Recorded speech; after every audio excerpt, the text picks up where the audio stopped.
Bonsoir à tous, frères et sœurs. Par la grâce du Seigneur, j'espère que tout le monde va bien. Père éternel, Yahushua, Elohim, notre roi, merci Seigneur pour ce moment que tu nous permets d'aborder, Seigneur Père. Merci pour ce jour que tu nous as donné, Seigneur Père. Que ton nom soit glorifié, Seigneur Père. Nous savons que tout n'est que grâce. Père éternel, que ta volonté s'accomplisse dans la vie de chacun d'entre nous, Papa. Pendant ce moment, Seigneur, où nous allons partager Yahushua, je prie, Seigneur, afin que tu puisses prendre le contrôle totalement, Seigneur, Père éternel, Yahushua, Papa. Que tu puisses nous enseigner, Père éternel, Yahushua, Papa. Que tu puisses nous reprendre si nous en avons besoin, Seigneur, Père éternel, Yahushua. Afin que nous puissions, Seigneur, Père, réformer nos voies, afin que nous puissions marcher encore dans ta volonté. Seigneur, nous ne sommes rien, Seigneur, Père. Nous nous attendons à toi, Seigneur, Père éternel, Yahushua, Papa. Parle encore à nos cœurs, au nom puissant de Yahushua HaMashiach. Amen. Je voudrais qu'on parle aujourd'hui un peu de la vie de tous les jours, de la volonté du Seigneur dans notre vie, des choix que nous pouvons faire, de ce que nous pouvons, oui, accepter ou pas. Donc ce sont des choix, donc de ce qui se passe dans notre vie et comment accepter, comment discerner par rapport à ce que le Seigneur met devant nous. Donc, pour commencer, nous allons prendre le passage de 1 Thessaloniciens 5, verset 16. Donc, j'étais déjà dans la page. 1 Thessaloniciens 5, verset 16. Soyez toujours joyeux, priez sans cesse. En toutes choses, rendez grâce, car telle est la volonté d'Elohim en Mashiach Yahushua pour vous. Donc, ce passage est très clair. Donc, le Seigneur voudrait que pendant notre séjour sur terre, que nous soyons toujours joyeux, que nous puissions prier sans cesse et que nous puissions être reconnaissants envers lui.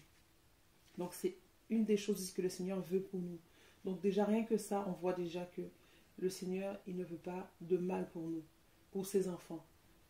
Il ne veut pas qu'il nous arrive malheur.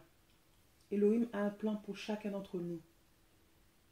Il a des projets de paix et non de malheur pour nous. Et même si nous avons des projets, c'est lui qui décide en fait. C'est lui qui fait le choix de tel ou de tel projet parce qu'il sait ce qui est bon pour nous. Et quand il décide, nous devons nous soumettre à son choix. Même si ce n'est pas cette réponse que nous attendions. Peut-être qu'on avait envie de tel ou tel truc et il nous donne autre chose. Mais l'essentiel, c'est qu'il nous l'a donné. Il nous a donné quelque chose.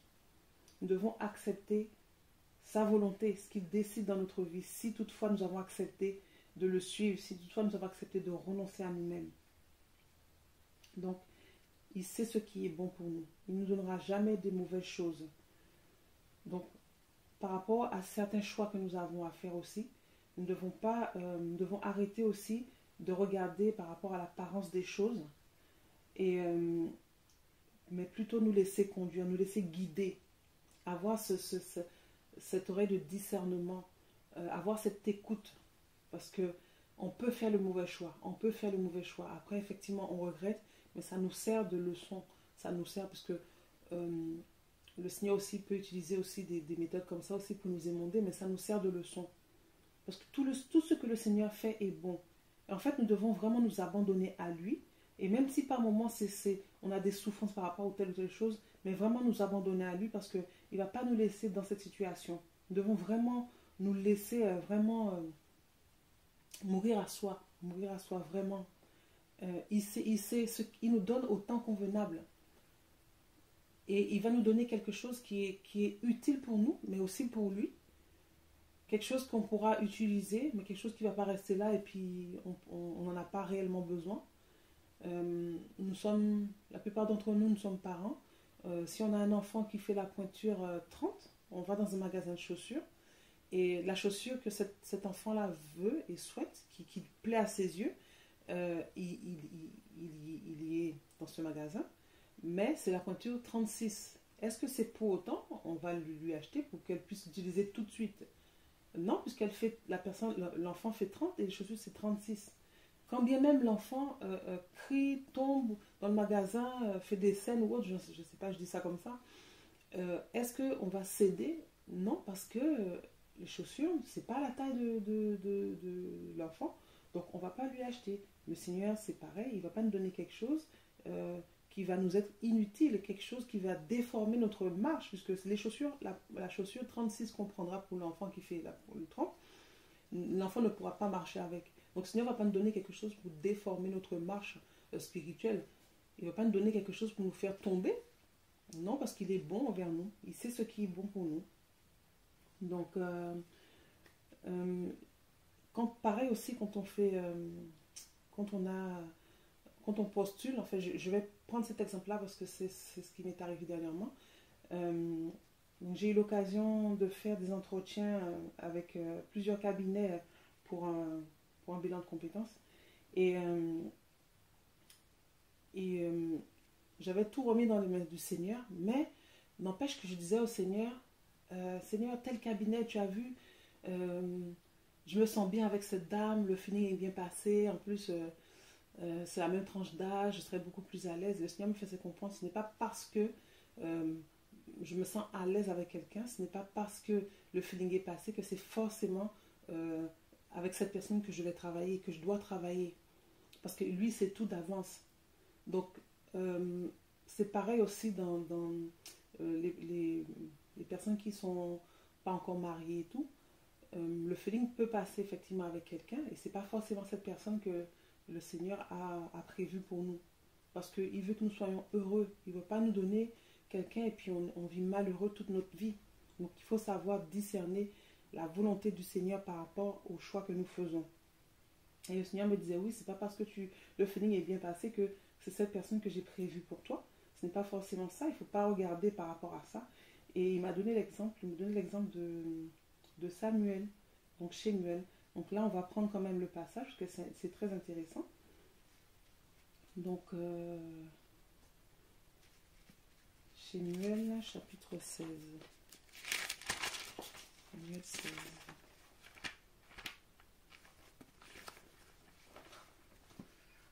Un Samuel. 1 Samuel 16. À partir du verset 1er. Hein.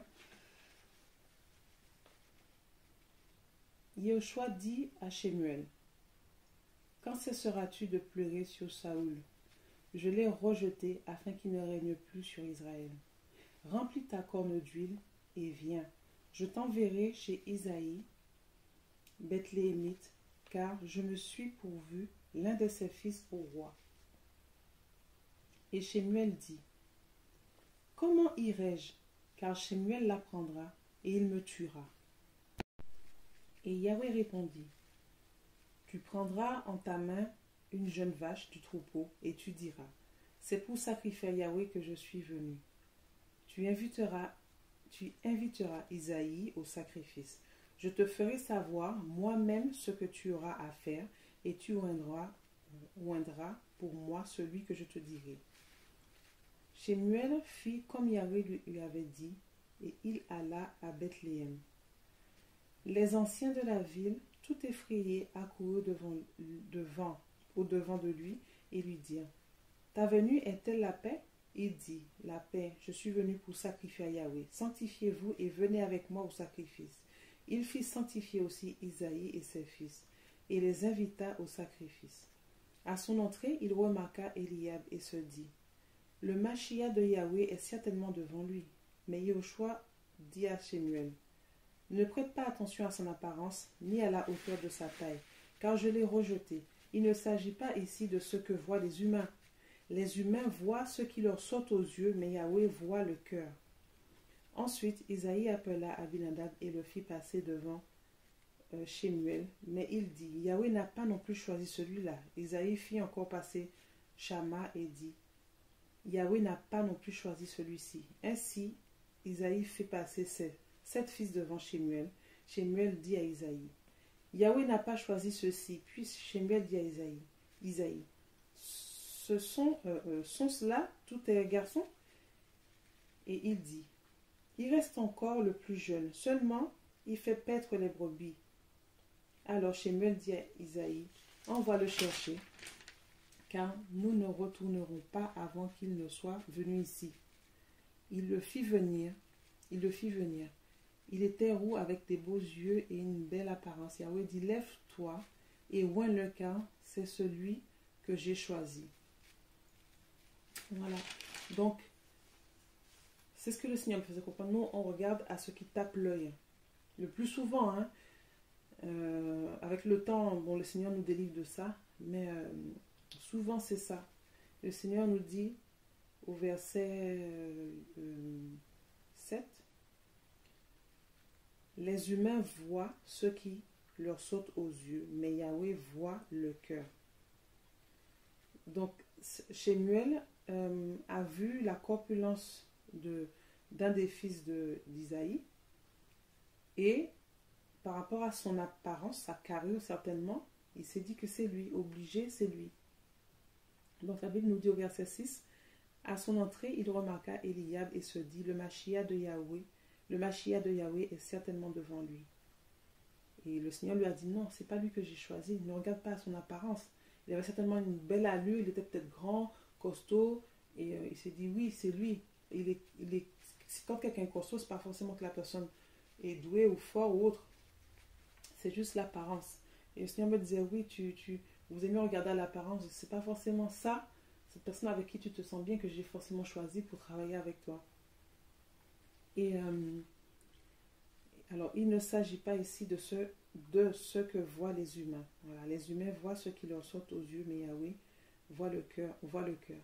Et comment il s'appelle, David, pourtant, comment il s'appelle, Shemuel a dit à Isaïe qu'il vient pour sacrifier. Mais il n'a même pas pris la peine, Isaïe n'a même pas pris la peine d'aller appeler David, le plus jeune fils. Il n'a même pas pris la peine, parce qu'il dit, oh, mais lui il garde les brebis, et donc en gros, il n'a rien à faire à la table des grands, si on peut dire ça comme ça, quoi. Il n'a pas la carrure pour être roi, donc lui, ça m'étonnerait. En gros, bon, c'est pas écrit ça, mais dans ma tête, je dis, bon, peut-être qu'il a dit ça. Et c'est celui qu'on n'estimait pas, c'est celui qui a été choisi. David qui n'était pas estimé, c'est lui qui a été choisi pour être roi. Donc ça prouve bien que le Seigneur ne regarde pas aussi à l'apparence, mais au cœur. Et si on ne discerne pas, c'est là qu'on fait des erreurs. Parce que le Seigneur avait dit à Shemuel, tu inviteras Isaïe au sacrifice, au verset 3, tu inviteras Isaïe au sacrifice, je te ferai savoir moi-même, il dit moi-même, je te ferai savoir moi-même ce que tu auras à faire, et tu rendras pour moi celui que je te dirai. Heureusement que le Seigneur lui avait dit ça, parce que, et puis qu'il était aussi à l'écoute du Seigneur, parce que imaginez qu'il partait là-bas, et puis il n'avait pas entendu ce que le Seigneur lui avait dit, et bien il allait prendre le premier qu'il a vu par rapport à son apparence, alors que c'était pas du tout ce que le Seigneur avait demandé, quoi. Ce n'était pas du tout cela. Donc il faut qu'on arrête aussi de regarder par rapport à l'apparence, le ressenti, tout ça, ce sont des sentiments qui ne sont pas du Seigneur. On va prendre un autre exemple. Jacques, Jacob, chapitre 2.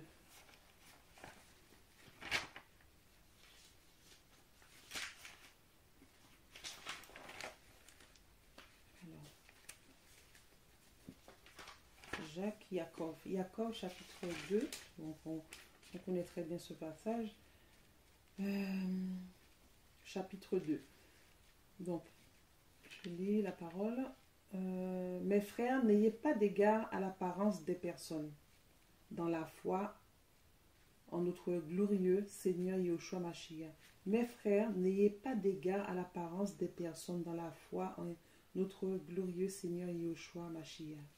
Car s'il entre dans votre synagogue un homme qui porte un anneau d'or et un habit magnifique, et qu'il y entre aussi un pauvre misérablement vêtu, et que vous tourniez les yeux vers celui qui porte l'habit magnifique et lui disiez, toi, assieds-toi ici honorablement, et que vous disiez aux pauvres, toi, tiens-toi là debout, ou assieds-toi ici sur mon marchepied. Ne faites-vous pas en vous-même une distinction, et n'êtes-vous pas des juges qui avaient des pensées injustes? Écoutez mes frères bien-aimés, Elohim n'a-t-il pas choisi les pauvres de ce monde pour qu'ils soient riches dans la foi et héritiers du royaume qu'il a promis à ceux qui l'aiment? C'est intéressant ce passage. Écoutez mes frères bien-aimés, verset 5. Elohim n'a-t-il pas choisi les pauvres de ce monde pour qu'ils soient riches dans la foi et héritiers du royaume qu'il a promis à ceux qui l'aiment? Mais vous, vous avez déshonoré le pauvre. Pourtant, ce sont les riches qui vous oppriment et qui vous traînent dans les tribunaux. Donc là, on voit encore un exemple par rapport à l'apparence. Celui-là, il a un habit, un bel habit, et l'autre a un habit misérable. Donc lui, on le fait assis sur le marchepied, et l'autre, on lui donne une bonne place, une belle, très belle place dans l'assemblée. Alors que la Bible nous dit de considérer à égalité toutes les personnes. Que tu sois bien habillé. Quand je dis bien habillé, que tu aies un vêtement propre et tout, l'autre qu'il a peut-être un jean sale parce que il a peut-être pas, comment dirais-je, de quoi laver son linge, la laverie, peut-être qu'il n'avait pas suffisamment de pièces pour la laverie, et nous on regarde à la tenue vestimentaire plutôt que à ce que la personne peut dégager dans le cœur. Comment il s'appelle?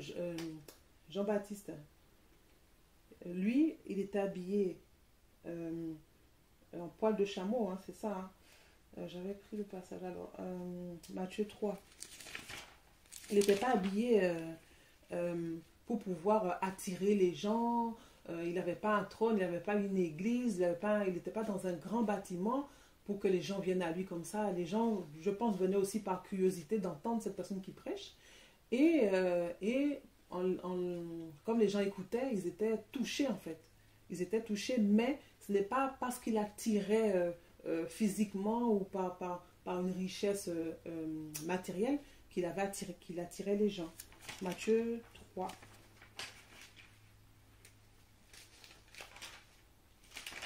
Matthieu 3, 3. Verset 4. Matthieu chapitre 3, verset 4. Or, Yohanan lui-même avait son vêtement de poil de chameau, voilà, et une ceinture de cuir autour de ses reins. Et il se nourrissait de sauterelles et de miel sauvage. Est-ce que parce qu'il était habillé comme ça, qu'il ne pouvait pas faire la volonté du Seigneur? Il avait une mission, c'était d'aller préparer le chemin pour la venue de Yeshua HaMashiach. Donc sa mission, c'était ça. Sa mission n'était pas d'aller fonder une église, bâtiment, pour appeler les gens, pour parler. Non, et je ne pense même pas qu'il se plaignait. Je ne vais pas dire que je ne pense pas, il ne se plaignait pas de la situation, sinon il aurait arrêté sa mission. Donc, il était bien parce que sa mission, il avait le regard en fait fixé sur le Seigneur. Et le reste des choses n'avait pas d'importance pour lui. Le reste des choses n'avait pas d'importance puisqu'il ne se plaignait pas. Lui, il faisait la volonté du Seigneur. Peu importe comment il était habillé, il était habillé en poil de chameau, mais la Bible ne nous dit pas qu'il avait chaque jour un vêtement différent ou autre. Et il n'était pas non plus dans un bâtiment. Il baptisait tout ça au bord de l'eau et il ne se plaignait pas parce que sa mission, c'était de préparer la voie, de préparer le chemin. Donc, le précurseur de Yeshua HaMashiach. Donc, jusqu'à la fin de sa mission. Donc, ils l'ont décapité, on sait pourquoi. Voilà, donc c'était ça. Donc, il regardait au Seigneur. Donc, ça, en fait, il s'était carrément abandonné là. Il ne considérait pas qu'il vivait pour lui, mais il vivait pour le Seigneur parce qu'il faisait ce que le Seigneur lui demandait. C'était ça sa mission. Donc nous devons avoir un cœur disposé pour cela, un cœur disposé à comprendre ce que le Seigneur attend de nous, comprendre le choix du Seigneur dans notre marche. Nous devons avoir le discernement pour faire les choix, le discernement pour voir, bon c'est ça, le Seigneur et tout. Enfin, dès le matin, on doit demander au Seigneur de prendre le contrôle de tout. Même tous nos projets, on doit le mettre entre ses mains et accepter sa volonté, accepter ce qu'il a. On cherche du travail, on a postulé dans 2 entreprises et on veut cette entreprise-là, oui Seigneur, parce qu'il y a plus de bénéfices, il y a plus de ceci, plus de cela. Mais le Seigneur peut te dire non, c'est pas ça, c'est pas là que je veux t'envoyer. Je vais envoyer dans l'autre entreprise. Et parfois on ne comprend pas pourquoi Seigneur, mais pourquoi tu m'envoies là, là je serais peut-être moins payé, tout ça. Mais parce que le Seigneur a quelqu'un pour toucher dans l'entreprise que le Seigneur t'envoie. Parce qu'il y a peut-être quelqu'un qui est en train de pleurer, il y a quelqu'un qui n'a pas d'espérance, quelqu'un qui a entendu parler du Seigneur mais qui ne sait pas comment faire, quelqu'un qui a besoin d'entendre une parole. Le Seigneur t'envoie là et en fait il faut y aller parce que on est là pour faire l'œuvre du Seigneur, on n'est pas là pour nous, on doit vivre comme on doit vivre pour le Seigneur. Donc le Seigneur t'envoie dans tel endroit, c'est pas l'endroit où tu voulais, mais tu vas Seigneur, oui je vais faire ta volonté parce que quelqu'un a besoin de toi là-bas, quelqu'un a besoin de toi. À mon travail, ils ont tendance à nous envoyer partout. Un coup, on est dans tel service, demain, on est dans tel service, et ça, je n'aime pas ça. Et un jour, on m'a envoyé au deuxième travail, j'arrive au deuxième et tout. Il y a une fille qui arrive tout de suite, elle me dit, oui, c'est toi, telle personne. Je dis, oui, c'est moi. Elle dit, eh ben, moi, je travaille ici, c'est mon service, donc on m'a envoyé au 3, mais toi, tu vas au 3 à ma place. Et vraiment, ça m'a vraiment énervé au départ. Je dis, moi, je comprends pas et tout. On n'arrête pas de me balloter et tout ça. Et je suis arrivée au 3e et tout, dans le service et tout. Et après les transmissions, là, je discute avec la fille avec qui je devais travailler. Je lui dis, bon, je connais pas le secteur, je connais pas le service. Tu vas m'indiquer ce qu'il faut faire et tout. Et je m'excusais, je dis, je suis désolée. Donc, je devais être au 2, mais on m'a envoyé au 3. Elle me dit, ah, la fille, elle me dit seulement, c'est le Seigneur qui a voulu ça comme ça. Elle me sort ça, la fille, je la connais pas. Elle me sort ça comme ça. Je dis, ah, Seigneur. Et là, je me dis, mais en fait, j'ai râlé, mais il fallait pas. Bon, après, le Seigneur nous apprend, comme je dis, on apprend tous les jours avec le Seigneur. Mais quand le Seigneur dérange notre habitude comme ça, on a tendance à mal le vivre. Mais si notre vie appartient au Seigneur, on ne doit pas mal le vivre. Au contraire, ce sont des petites missions. Le Seigneur nous envoie à droite, à gauche des petites missions et tout ça. Donc, et quand la fille m'a dit ça, j'ai dit, waouh et tout. Et puis, comme il fallait commencer à préparer et tout ça, et quand on a eu un temps calme et tout, j'ai dit, oui, tu m'as dit que c'est le Seigneur qui a voulu ça comme ça, mais tu connais le Seigneur. On a commencé à parler du Seigneur, quoi. Et j'ai passé une très bonne journée. Bon, je commençais à 14h. J'ai passé une très bonne après-midi. J'étais contente quand je suis rentrée chez moi. Je dis, ah, j'ai pu parler du Seigneur avec quelqu'un. Enfin, voilà, j'étais contente, quoi. Des fois, on ne comprend pas ce que le Seigneur veut, mais on arrive à comprendre après. Mais en fait, tout ce qu'il fait est bon. En fait, il faut juste avoir confiance. Il faut juste avoir confiance au Seigneur. Il faut juste avoir confiance au Seigneur. Il ne va pas nous emmener là où on va tomber d'un toit. Non, le Seigneur n'est pas comme ça. On sait qu'il nous aime. Donc, il faut vraiment qu'on discerne et qu'on arrête comment on dit ça déjà, murmurer, quoi. On murmure souvent parce qu'on ne comprend pas et tout, mais le Seigneur, il sait, quoi. Il sait, il nous donne au temps convenable. S'il ne donne pas, c'est que ce n'est pas encore le temps. C'est pas encore le temps, donc... Et puis, quand on demande aussi, il faut que ce soit aussi conforme à la volonté du Seigneur. Il faut que ce soit conforme à ce que le Seigneur attend de nous. Parce qu'on ne vit pas pour nous. Donc, on va prendre le passage qu'on connaît aussi. On connaît, mais c'est bien de le répéter. Matthieu, chapitre 7.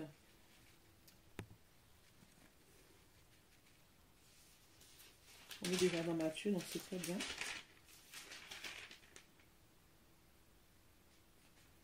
Matthieu 7, verset 7. Demandez et il vous sera donné. Cherchez et vous trouverez. Frappez et l'on vous ouvrira. Car quiconque demande reçoit, et celui qui cherche trouve, et l'on ouvre à celui qui frappe. Et quel est l'être humain parmi vous qui, si son fils lui demande du pain, lui donnera une pierre? Qui va faire ça? Et s'il lui demande un poisson, lui donnera-t-il un serpent? Si donc, mauvais comme vous l'êtes, vous savez donner des dons qui sont bons à vos enfants, à combien plus forte raison votre Père qui est dans les cieux donnera-t-il de bonnes choses à ceux qui les lui demandent? Le Seigneur est un Père rempli d'amour pour nous. Je me vois réaliser que quand on pleure là pour quelque chose qu'on n'a pas eu, il est triste. Lui aussi, il pleure, il dit, ah ma fille, si tu savais. Mais ça ne veut pas dire qu'il va nous accorder la chose parce que ce n'est pas le moment. Ce n'est pas le moment. Il ne va pas nous donner, comme j'ai dit tout à l'heure, il ne va pas nous donner quelque chose pour nous faire tomber, pour qu'on chute. Il nous donnera au temps convenable. Quand il le faudra, il nous donnera. Et il faut que ça soit selon sa volonté. Nous devons nous attendre à recevoir quelque chose qui est selon la volonté du Seigneur. Si nous demandons quelque chose, il ne faut pas le demander mal, il faut le demander selon sa volonté. Parce que nous vivons pour le Seigneur. Nous ne devons pas oublier que nous sommes son ouvrage. Nous sommes l'ouvrage du Seigneur. Et nous avons été créés pour pratiquer les bonnes œuvres qu'il a préparées d'avance. Et c'est Éphésiens qui nous dit cela. Donc, nous sommes l'ouvrage du Seigneur. Nous sommes son ouvrage. Et chaque chose que nous faisons, partout où nous allons, nous rentrons dans les bonnes œuvres qu'il a préparées d'avance pour les pratiquer. Nous devons renoncer à nous-mêmes, renoncer aux sentiments charnels qu'on a. Nous devons renoncer à nos pensées qui ne sont pas les pensées du Seigneur. Des pensées qui peuvent être un frein à notre marche spirituelle. Et tout simplement avoir foi au Seigneur, avoir foi en notre roi qui sait ce qui est bon pour nous. Nous devons être spirituels et non charnels. Et le Saint-Esprit est là pour nous aider. Et nous avons la parole d'Élohim, la parole pour nous aider aussi. Parce que la parole aussi nous change notre intérieur, change notre cœur. Donc méditer la parole, c'est aussi important dans la vie d'un chrétien. Avoir les pensées du Seigneur. C'est ce que le Seigneur avait dit à Pierre. Matthieu, on est encore dans Matthieu, c'est bien encore. Matthieu 16. C'est ce qu'il avait dit. Matthieu 16, 21. Matthieu 16 à partir du verset 21. Dès lors, Yahushua commença à déclarer à ses disciples qu'il fallait qu'il aille à Jérusalem, qu'il souffre beaucoup de la part des anciens, des principaux prêtres et des scribes, et qu'il soit mis à mort et qu'il soit ressuscité le troisième jour. Et Pétros, l'ayant pris à part, se mit à le réprimander d'une manière tranchante, en disant « Seigneur, sois miséricordieux avec toi, cela ne t'arrivera jamais. » Mais lui, s'étant retourné, dit à Pétros, « Va-t'en derrière moi, Satan. Tu mets en scandale parce que tu ne penses pas aux choses d'Élohim, mais à celles des humains. » C'est fort ça. C'est fort ce que le Seigneur a dit à Pétros. Pétros était encore charnel en ce moment-là. Il n'avait pas encore compris la volonté du Seigneur. Il n'avait pas encore compris ce que le Seigneur était venu faire sur terre. Et il vient réprimander le Seigneur avec autorité, d'une manière tranchante. Il dit au Seigneur, sois miséricordieux avec toi. Cela ne t'arrivera jamais. Et le Seigneur l'a repris parce que ce n'était pas les pensées d'Élohim. C'était des pensées charnelles, pensées du diable. Le Seigneur n'a pas été dans les sentiments avec Pierre. Il n'a pas été dans les sentiments avec Pétros. Arrière de moi, Satan. Tu n'as pas les pensées d'Élohim. C'est fort, hein? C'est vraiment fort. Hein? Moi, je ne sais pas si quelqu'un me dit ça aujourd'hui, là. Comment je vais le faire? Mais c'est pour ça que nous devons avoir les pensées du Seigneur. Ne pas avoir les pensées de l'ennemi, quoi. Toujours savoir. C'est peut-être demander au Seigneur le discernement, la sagesse et tout, parce que c'est vrai qu'on peut avoir des réactions voilà, qui ne sont pas du Seigneur. Donc, quand le Seigneur nous impose quelque chose, si nous sommes vraiment dans sa volonté, nous devons accepter. Parce qu'il sera là avec nous en fait. Si c'est quelque chose qui semble dur pour nous, il sera avec nous pour nous aider. Parce qu'il ne nous donne rien qui est au-delà de notre force. S'il nous donne, même si c'est dur, on doit se dire dans la tête, si le Seigneur m'a donné cette épreuve, c'est parce qu'il sait, il m'a donné la capacité. Il m'a donné la capacité de pouvoir porter cela. Et puis, on a besoin d'être émondé, donc on aura forcément des choses, des souffrances qui seront de passage, je dis bien de passage dans notre vie, ce qui est normal pour un chrétien. Donc, pour que nous puissions, pour être édifiés, pour être émondés, donc, pour être un instrument entre les mains du Seigneur, que nous ne soyons pas un instrument entre les mains du malin, mais un instrument entre les mains du Seigneur. Ce passage, on va le trouver dans Romains chapitre 6, pardon. Que nous soyons vraiment des instruments, que nous puissions renoncer aux œuvres des ténèbres, renoncer au péché, et puis être vraiment des instruments entre les mains du Seigneur. Là où tu veux pas aller, que le Seigneur t'envoie, si tu acceptes, c'est ça, être aussi un instrument entre les mains du Seigneur. Parce que là, il va t'envoyer, c'est là où il y a un besoin. Donc le Seigneur va t'envoyer là où là, c'est là qu'il faut aller, là où il t'envoie. On ne doit pas dire non, Seigneur, mais envoie qui tu veux, mais pas moi, comme on fait certains prophètes dans le temps. Et vraiment que le Seigneur nous aide par rapport à ça. Donc Romains 6. Romains chapitre 6.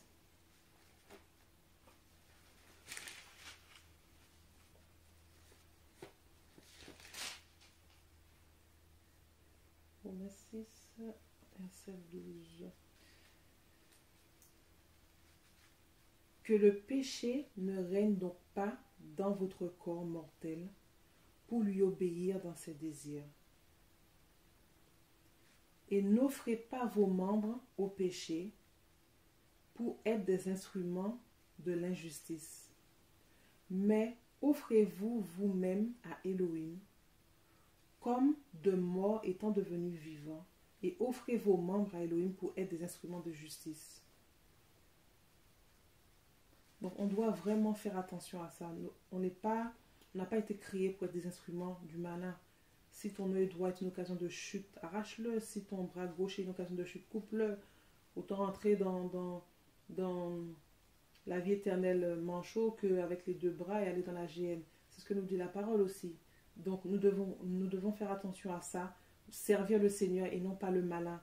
Dans tout ce que nous faisons, nous devons aussi regarder si on a été dans la volonté du Seigneur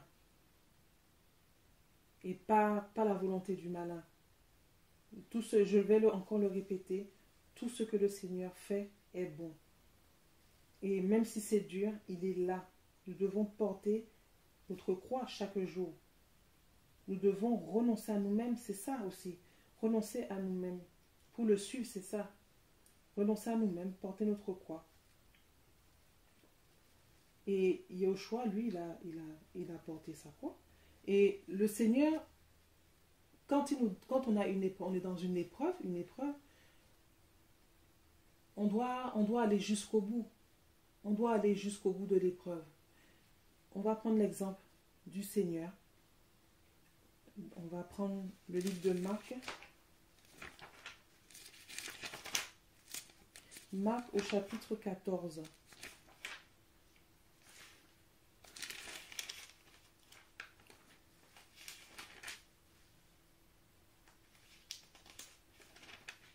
Marc chapitre 14. Alors, verset 32. On va commencer à partir du verset 32. Marc chapitre 14 à partir du verset 32. Et ils se rendent dans un lieu appelé Gethsémani. Et Yoshua dit à ses disciples, asseyez-vous ici jusqu'à ce que j'aie prié. Et il prend avec lui Pétros, Jacob et Yohanan, et il commença à être saisi de frayeur et d'angoisse. Et il leur dit, mon âme est très triste jusqu'à la mort, restez ici et veillez. Et s'en allant un peu plus en avant, il se jeta contre terre et pria que s'il était possible, cette heure s'éloigne de lui. Et il disait, Abba, Père, toutes choses te sont possibles, éloigne de moi cette coupe, toutefois non pas ce que je veux, mais ce que tu veux. Et il vient et les trouve endormis, et il dit à Pétros, Shimon, tu dors, tu n'as pas été capable de veiller 1 heure, veillez et priez afin que vous n'entriez pas en tentation. En effet, l'esprit est bien disposé, mais la chair est faible. Et s'étant éloigné de nouveau, il fit la même prière en disant les mêmes paroles. Et étant revenu, il les trouva encore endormis, car leurs yeux étaient appesantis. Ils ne surent que lui répondre. Et il vint pour la 3e fois et leur dit, dormez maintenant et reposez-vous, c'est assez, l'heure est venue. Voici le fils du maître s'en va être livré entre les mains des pécheurs. Levez-vous, allons-y, voici celui qui me livre s'approche. Le Seigneur devait accomplir sa mission. Tout comme nous chrétiens, parfois nous avons des moments très difficiles, mais nous ne devons pas baisser les bras. Ce n'est pas parce que c'est difficile, on va dire, Seigneur, c'est trop dur, moi je laisse. Je laisse, moi je ne fais pas. Non, c'est pas comme ça la vie chrétienne. C'est pas comme ça. Le Seigneur est parti prier. Il a invoqué son Père. La Bible nous dit qu'il disait, Abba, Père, toutes choses te sont possibles. Éloigne de moi cette coupe. Toutefois, non pas ce que je veux, mais ce que tu veux. Est-ce que pour autant, le Seigneur a cédé? Elohim a cédé? Non, parce qu'il fallait que ça se fasse. Il fallait que la volonté d'Elohim s'accomplisse en la personne de Yoshua Hamashiach. Yoshua a certainement prié 3 heures. 3 heures pour la même prière. Bon, je dis 3 heures, je ne sais pas si c'est réellement 3 heures.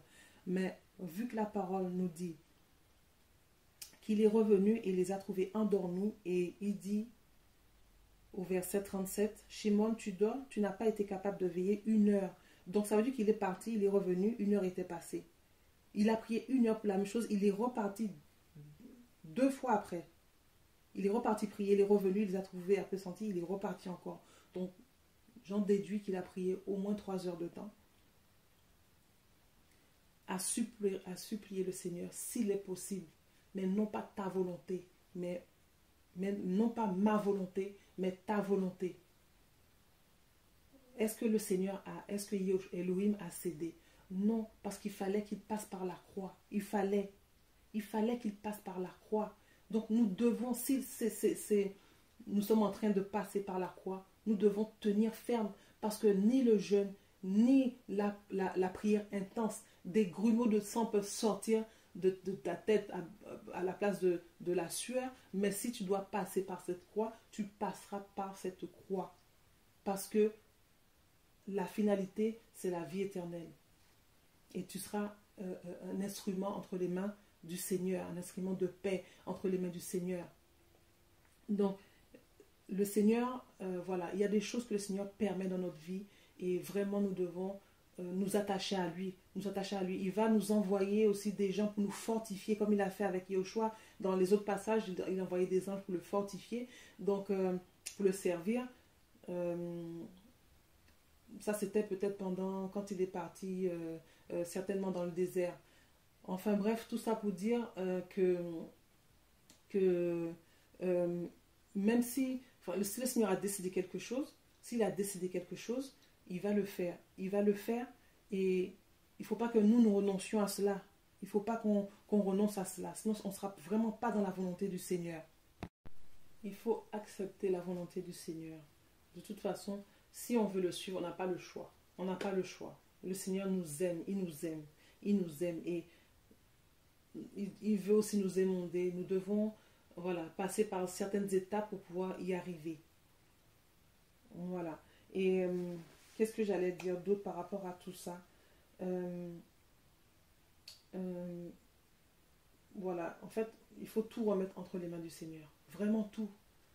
Vraiment tout remettre entre les mains du Seigneur. C'est lui qui a la finalité des choses. Le livre de Proverbes nous parle beaucoup de ça aussi, que c'est le Seigneur, c'est lui qui a le dernier mot sur notre vie. Donc on peut le prendre aussi.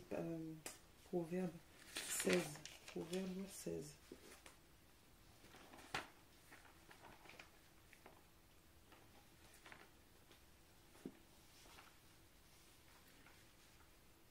Proverbe 16 nous dit, à partir du verset 1, les projets du cœur dépendent de l'être humain, mais la réponse de la langue vient de Yahweh. Toutes les voies de l'homme sont pures à ses yeux. Donc c'est ce que nous voyons. Nous voyons que ça c'est bon, mais ce n'est pas forcément ce que le Seigneur veut pour nous. Toutes les voies de l'homme sont pures à ses yeux, mais celui qui pèse les esprits, c'est Yahweh. Recommande tes affaires à Yahweh et tes projets seront bien ordonnés. Le Seigneur est bon, hein? Yahweh a fait toutes choses par lui-même, et même le méchant pour le jour de l'affliction.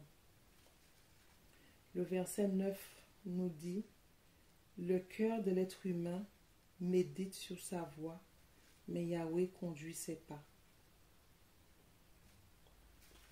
Amen. Même le verset 33, hein, on jette le sort dans le pan de la robe, mais tout ce qui doit arriver est décidé par Yahweh. Tout ce qui doit arriver est décidé, est décidé par Yahweh. Et le Seigneur nous aide même si le choix, c'est un moment difficile qu'on a passé, le Seigneur est avec nous. Le verset 7 du chapitre 16 nous dit, quand Yahweh prend plaisir aux voies d'un homme, il apaise envers lui ses ennemis. Donc le Seigneur sera toujours là avec nous, même si l'épreuve est dure, mais elle n'est pas insurmontable. Parce que ça ne peut pas être au-delà de nos forces. Ce n'est pas possible. Parce que le Seigneur est tellement amour. Il est tellement amour. Il sait vraiment ce qui est bon pour nous. Mais parfois, nous avons tendance à comment dirais-je, discuter ce qu'il nous a dit. Ah non, Seigneur, parce que des fois, on se sent peut-être mieux que lui. C'est n'importe quoi. Il nous dit ça. Nous on dit, mais Seigneur, mais non, moi je préfère ci, je préfère ça. Vous savez, comment dirais-je, quand j'étais, enfin, avant ma conversion, j'ai eu mon permis en fait et je n'ai pas acheté de véhicule tout de suite. Je ne voyais pas l'utilité d'avoir une voiture parce que bon, j'ai eu mon permis aux Antilles, mais arrivé ici, j'avais tout apporté. J'avais le train, j'avais les bus et tout ça, parce que j'étais en région parisienne et je ne voyais pas l'utilité. Et un jour à mon travail, mes collègues me disent, oui Claudia, tu vois telle personne, ton autre collègue là, ça fait 5 fois qu'elle passe le permis, elle le rate. Et toi, tu as le permis et tu ne l'utilises pas et tout ça. On trouve ça bien dommage. Enfin, en gros, c'était une honte pour moi qui avait le permis qui ne l'utilisait pas, alors que l'autre, elle passait son permis, elle ne réussissait pas. Et ça m'a fait réfléchir. Je me suis dit, bon, les filles, elles ont raison, effectivement. Donc, avec des amis, on a pu trouver une petite voiture pour faire ma main, parce que j'avais mon permis, mais je ne conduisais pas. Je n'avais pas conduit depuis plusieurs années. Donc, je me suis acheté une petite 205, 4 vitesses, tout ça, machin, histoire de démarrer, quoi. Donc, j'ai fait ma main avec, j'ai appris à conduire avec et tout ça. Parce que la conduite ici, c'est pas... Enfin, les rues d'ici, c'est pas pareil que les rues de là-bas. Donc, du coup, j'ai réappris, enfin, on va dire, en gros, j'ai réappris à conduire et tout ça. Et je crois que c'est 1 an après, j'ai eu la possibilité... j'étais toujours dans le monde, mais j'ai eu la possibilité de m'acheter une voiture mieux que celle-là, parce que c'était vraiment une voiture pour débuter, quoi, une voiture qui n'allait pas faire long feu. Donc du coup, je me suis acheté une autre voiture, donc une 206 cette fois, et j'étais contente parce que j'arrivais à mieux maîtriser un véhicule maintenant, donc j'étais contente par rapport à ça, et j'ai fait plusieurs années avec, et après, quand j'ai connu mon mari, donc cette voiture-là, qui était aussi une voiture d'occasion, je me suis dit, bon, il serait temps que je m'achète encore une autre voiture. Mais ça, c'est plusieurs années après. Hein. Plusieurs années après, je me suis dit, je vais me prendre une autre voiture et tout ça. Et puisqu'on avait 2 salaires, finalement, enfin, je me suis dit, bon, on peut voilà. Et je voulais m'acheter la 207, mais finalement, ça ne s'est pas fait. Et j'ai attendu. Et finalement, j'ai vu que j'ai attendu encore 1 an encore. Et j'ai vu qu'il y avait la 208 qui sortait. Là, je ne dis pas ça par rapport au matériel, c'est pas du tout ça, c'est juste pour rentrer dans un contexte. Et donc la 208 elle est sortie, donc je sors du travail, je dis à mon mari, ah oui, il y a la 208 qui est sortie et tout ça, donc je pense que je vais me la prendre. En fait, cette fois-ci, je voulais m'acheter une voiture qui n'était pas d'occasion, mais je voulais m'acheter une voiture neuve en fait. Je voulais m'acheter une voiture neuve parce que j'avais jamais de ma vie pu acheter une voiture neuve. Donc là, je voulais vraiment m'acheter une voiture neuve. Mais entre-temps, j'avais déjà rencontré le Seigneur, entre-temps, qui me parlait déjà, mais des fois, je faisais la sourde oreille. Et du coup, j'ai encore attendu, quand j'ai vu que la 208 était sortie, j'ai encore attendu encore quelques mois. J'ai vendu ma 206 et j'ai acheté ma 208. Et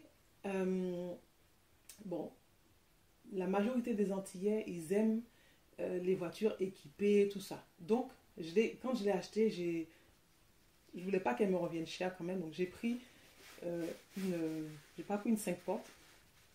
Donc j'ai pris une 3 portes. Mais je l'ai équipée. Donc j'ai demandé au concessionnaire. J'ai mis des damiers sur les côtés. J'ai mis le spoiler. J'ai mis comment on appelle ça? Non, j'ai mis un béquet, le béquet. J'ai mis des damiers sur le côté. Et voilà, je voulais une voiture comme ça, une voiture qui attire le regard pour quand je roule, que les gens se retournent et qui regardent, qui disent waouh et tout, machin. En fait, j'avais cet orgueil-là, c'était vraiment flagrant en plus. J'étais tellement fière quand j'ai acheté la voiture, j'étais fière. Et effectivement, quand je roulais, les gens se retournaient et tout, parce que je regardais dans le rétro, je m'assurais bien de regarder dans le rétro pour voir et tout. Et j'étais contente et j'étais fière. Et ce qui s'est passé, avant d'acheter cette voiture-là, le Seigneur m'avait déjà parlé. Il m'avait déjà dit qu'il fallait que je prenne une voiture d'occasion. Mais j'ai pas écouté. Et j'ai été dans ce que moi je voulais. Donc j'ai pris cette voiture. Presque 2 ans, quand j'ai eu cette voiture, je suis tombée enceinte de ma fille. Le Seigneur m'avait déjà prévenu que j'allais être enceinte, mais ça aussi, pareil, je voulais pas écouter. Je suis tombée enceinte de ma fille. Donc ce qui s'est passé, ah là là, le Seigneur a bien écrasé cet orgueil que j'avais par rapport à ça. Ce qui s'est passé, c'est que il fallait, là, à ce moment-là, revendre la voiture. Pourquoi il fallait revendre la voiture? Parce que ça nous faisait 4 enfants. Donc, comment 4 enfants et plus les parents peuvent rentrer dans une petite voiture comme ça? C'était pas possible. Donc, du coup, il fallait revendre la voiture. Et j'étais tellement fâchée et tout. Et mon mari me dit, mais si tu es tombée enceinte, c'est que c'est le Seigneur qui a voulu ça. En gros, pourquoi tu pleures? Et il ne comprenait pas. Et moi, c'était bon. Il y avait ce côté-là, mais c'est aussi parce que bon, je tenais à ma voiture. J'y tenais, quoi. Je me disais, c'était la première fois que j'avais réussi à acheter une voiture et tout, neuve et tout. Mais j'avais trop de fierté. Et le Seigneur a bien cassé ça. Et du coup, j'avais même à peine 2 mois de grossesse. Mon mari cherchait déjà à trouver une voiture. Et je lui disais, mais t'attends même pas que je sois au 8e mois et tu veux déjà changer la voiture. Je lui disais ça parce que je voulais encore profiter de la voiture et tout ça. Et puis finalement, on a dû changer de voiture. Et on a pris une d'occasion. Une d'occasion, ce qui me va très très bien maintenant. On a pris une d'occasion à la place de celle qui était neuve. Et on a pris une familiale puisque voilà, on est famille nombreuse. Donc on a pris une familiale. Et ce qui était marrant dans le rêve, c'est que quand le Seigneur me disait qu'il fallait que je prenne une voiture d'occasion, c'est que la voiture que j'allais prendre, c'était dans la main d'une de mes cousines. Et cette cousine-là, je l'avais rencontrée. Et elle vendait effectivement sa voiture. Et sa voiture, c'était une familiale. Parce qu'elle, en fait, elle était seule avec son mari. Elle n'avait pas d'enfant. Et elle se disait, pourquoi elle a une grande voiture, alors qu'elle n'a pas d'enfant. Donc, elle voulait revendre cette voiture. Donc, en fait, c'est là que j'ai finalement compris que vraiment, quand le Seigneur dit quelque chose, il faut écouter, en fait. Il faut écouter. Il faut vraiment écouter. Et dans le reste, c'était une voiture, enfin, c'était la voiture de ma cousine. Et quand j'ai rencontré ma cousine, réellement, oui, c'était une voiture, une 7 places, quoi. Et qui fait que dans la réalité, on a dû prendre une 7 places parce que voilà, on est famille nombreuse. Et donc voilà, j'ai plus cet orgueil grâce au Seigneur. J'ai plus cet orgueil. Je me suis beaucoup repentie par rapport à ça. Et j'ai vraiment compris que c'était le Seigneur qui décidait. C'est lui qui avait le dernier mot sur notre vie. C'est lui qui décide en fait. Quand on décide de le suivre, voilà, ce n'est pas à peu près en fait. Ce n'est pas à peu près. Et après notre déménagement et tout, j'ai trouvé un travail dans le centre-ville. Et pour se garer, c'était compliqué parce que comme on avait la familiale, c'était vraiment compliqué pour se garer. Donc là, je suis partie demander la volonté du Seigneur pour savoir ce que c'était possible que je prenne une petite voiture. Et parce que c'est plus facile pour moi d'aller au travail, de me garer et tout ça. Et le Seigneur a permis, et la petite voiture, honnêtement, j'ai rien demandé au Seigneur. Même mes vitres arrière, là, c'est manuel. J'ai vraiment rien demandé au Seigneur par rapport au équipement et tout ça. Le Seigneur a vraiment brisé ça. Et le Seigneur a permis que je trouve une petite voiture qui n'avait pas 1 an, donc quasiment neuve, avec très peu de kilomètres. Et je l'ai payée à bas prix, en fait. À bas prix. À très bas prix. Donc je bénis le Seigneur parce que c'est lui, ça. C'est pas pour le matériel, mais ce que je voulais faire comprendre, c'est que vraiment, c'est la volonté du Seigneur qui compte dans tout ce qu'on fait. Vraiment dans tout ce qu'on fait. Donc, la deuxième voiture, la petite voiture que j'ai achetée, c'est une voiture que j'ai achetée aussi d'occasion. Et elle m'emmène où je veux. Elle me conduit où je veux par la grâce du Seigneur. Donc, je ne suis pas en train de dire qu'il faut absolument acheter une voiture d'occasion. C'est pas ça. Chaque personne a son, comment dirais-je, comment on dit ça déjà, son expérience avec le Seigneur. Le Seigneur peut me parler comme ça aujourd'hui et pas parler forcément comme ça à une autre personne. Moi, ce Seigneur voulait travailler cet orgueil que j'avais, cette fierté, mais j'étais trop fière. Je me disais, j'ai réussi quelque chose, alors que c'était pas du tout ça, quoi. Et donc, je bénis le Seigneur par rapport à ça. Faisons confiance au Seigneur dans tout ce que nous faisons, vraiment. Faisons confiance au Seigneur. On a des enfants, des fois, mon fils, quand il fait quelque chose, il m'en parle pas et je me dis, des fois ça m'attriste un peu. Donc je me dis, le Seigneur, c'est pareil, quoi. C'est pareil, des fois on fait des trucs, on le met même pas dans ce projet-là, ça lui fait de la peine, quoi. Donc ne faisons pas de peine au Seigneur. Arrêtons de faire couler ses larmes et vraiment soumettons-nous à sa volonté. Soumettons-nous à ce qu'il attend de nous. Seigneur, Père, je te remercie, Seigneur, pour ce moment que tu nous as permis d'avoir, Seigneur, par ta grâce, Yoshua Mashiach. Père éternel, que nous puissions vraiment nous remettre à toi dans tout ce que nous faisons, Seigneur, dans tout ce que nous espérons, Seigneur, Père éternel. Père, que tu sois le premier, Seigneur, que tu sois le premier, avant même qu'on en parle à qui que ce soit, Seigneur, que tu sois informé, même si tu connais nos cœurs déjà, Seigneur, mais que nous puissions te faire part, Seigneur, que nous puissions accepter ta volonté dans notre vie, Seigneur, Père éternel, Yoshua. Seigneur, Papa, Seigneur, je prie aujourd'hui afin que nous devenions, Seigneur, des instruments de paix, Seigneur, entre tes mains, Seigneur, Père éternel, que nous puissions, Seigneur, Père, ne plus être trimballés par l'ennemi, Seigneur, Père, que nous puissions plus accomplir les désirs de l'ennemi, Seigneur, mais que nous soyons des instruments entre tes mains, Seigneur, Père éternel, que tu puisses nous conduire, Seigneur, où tu veux, Seigneur, car, Seigneur, nous avons dit, Seigneur, que nous t'appartenons, Seigneur, Père, conduis-nous, Seigneur, que nous puissions garder courage, Seigneur, parce que tu es celui qui connaît toutes choses, Seigneur, Père, tu connais toutes choses, même quand nous ne voyons rien, que nous puissions persévérer, Seigneur, que nous ayons vraiment la foi en toi, Yoshua Mashiach. Tu es notre roi, tu es notre papa d'amour, Seigneur Père. Tu nous aimes, Seigneur. Tu ne veux pas notre perte, Seigneur Père. Tu veux qu'aucun de nous ne se perde, Seigneur Père éternel. Donne-nous le discernement pour comprendre encore ce que tu attends de nous, Seigneur. Donne-nous une oreille attentive, Seigneur Père, à ce que tu veux, Yoshua Mashiach. Que, Seigneur, tes promesses s'accomplissent dans nos vies. Seigneur, que tes projets, Seigneur Père, se réalisent dans nos vies, dans la vie de nos enfants, Seigneur, dans nos familles, Seigneur, au nom puissant de Yoshua Mashiach, Seigneur. Garde-nous encore, Papa. Garde-nous, Yoshua Mashiach.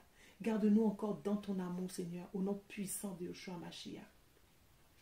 Merci encore, Seigneur, pour ce moment merveilleux que tu nous as permis de passer, Seigneur. Que ton nom soit glorifié, que toute la gloire te revienne, Seigneur. Nous ne sommes rien, Seigneur. Que toute la gloire te revienne, au nom de Yoshua. Amen. Merci, Seigneur. Donc, que nous puissions arrêter de lutter avec le Seigneur et tout simplement lui confier tous nos projets, lui confier notre vie, qu'il soit vraiment au contrôle, au nom puissant de Yoshua HaMashiach. Amen.